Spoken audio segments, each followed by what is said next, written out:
I think it's terrible. You want to know the truth? I think it's a disgrace. What's going on in this country, I think it's a disgrace. And when you look at that and you see that and so many other things, what's going on, a lot of people should be ashamed of themselves, and much worse than that. As they have cherry-picked information from the Fisa application, they've also cherry-picked information from Mr. McCabe, including information he provided to us about the genesis of the investigation, which did not involve the dossier. The only area that I am familiar with that we left out would be the history of Carter Page. I explained why we left this out to the director of the FBI. The director of FBI is well aware of my concerns about Mr. Page. Well, a lot of focus on the memo released today, declassified, and the allegations of Fisa abuse. Top Senate and House Democrats have issued a letter to the president saying, quote, "We are alarmed by reports that you may intend to use this misleading document as a pretext to fire Deputy Attorney General Rod Rosenstein in an effort to corruptly influence or impede Special Counsel Bob Mueller's investigation. We write to inform you that we would consider such an unwarranted action as an attempt to obstruct justice in the Russia investigation. Firing Rod Rosenstein, DOJ leadership, or Bob Mueller could result in a constitutional crisis of the kind not seen since the Saturday Night Massacre." Reference to Watergate there. What about all of this today? Let's bring in our panel. Byron York, chief political correspondent of the Washington Examiner. Susan Page, Washington bureau chief at USA Today. And Matt Schlapp, contributor with The Hill. Byron.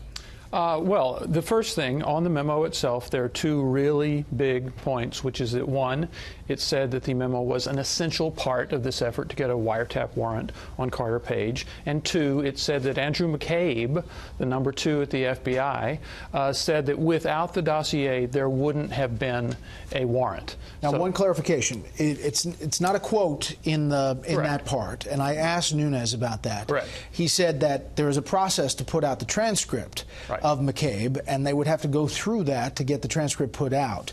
But he says it was an integral part, and that the FBI led with the dossier in the Fisa applications. And there's also the possibility that somebody else who was in a position to know also said that without the dossier, there wouldn't have been an application. So, I mean, those are two really, really big things. And on the other hand, then you look at what you've got now in the dossier, and then you look at what the FBI, the Justice Department, and Democrats have been saying in the last few days, that this would be an assault on the rule of law, that it would reveal American intelligence sources and methods. And you ask, does it really do that? And I think the answer is no.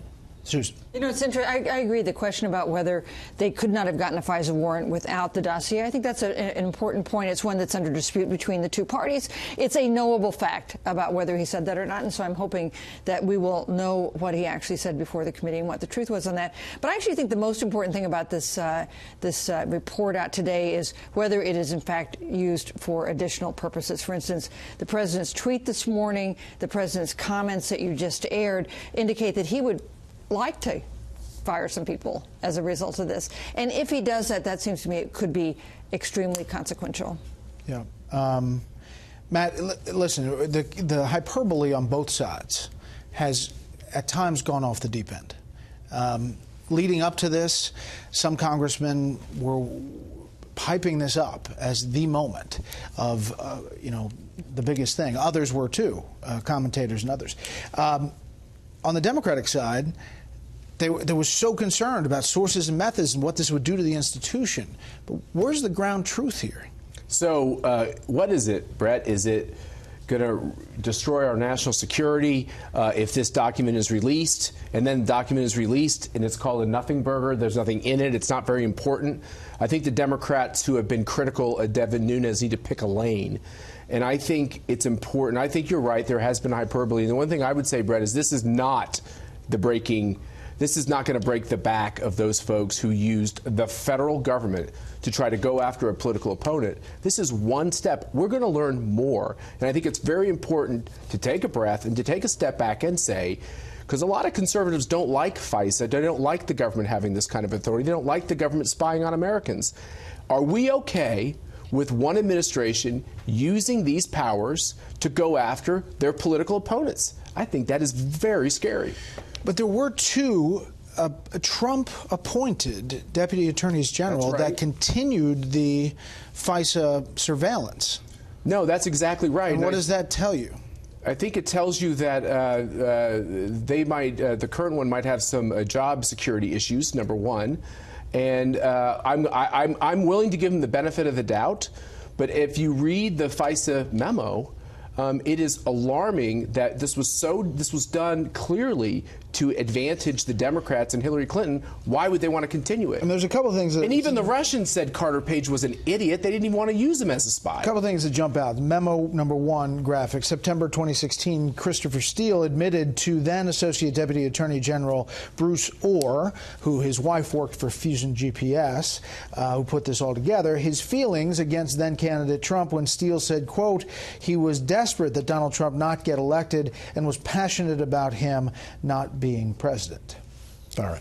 I think that part, his personal animus toward Trump, is less important than the fact that the dossier was actually an Oppo research product funded by the Democrats. But I do think maybe one of the most beneficial effects we are seeing right now is that the release of this memo has created a lot of momentum for the release of more stuff. Now, what did McCabe tell the committee? We want to see the McCabe interview. What's really in the Fisa application? We want to see that too. So I think that's a good thing. And what's in the Democrats' letter? We need to see more rather than less. Quickly, Susan, overlooked, I think, in that end of that interview, Nunes said more is coming. There will be other memos. Yeah, this is phase 1, just focused on FISA. And 2, there are rumblings up on Capitol Hill that there will be an official call for another special counsel. Yeah. But to Matt's point, I think what's interesting is not the partisan divide on this, which is predictable. It's the divide within the Trump administration between the FBI and the Justice Department on one side and the White House on the other side on whether it was proper to release this report. And that does not have the partisan tinge that the divide between Democrats and Republicans have.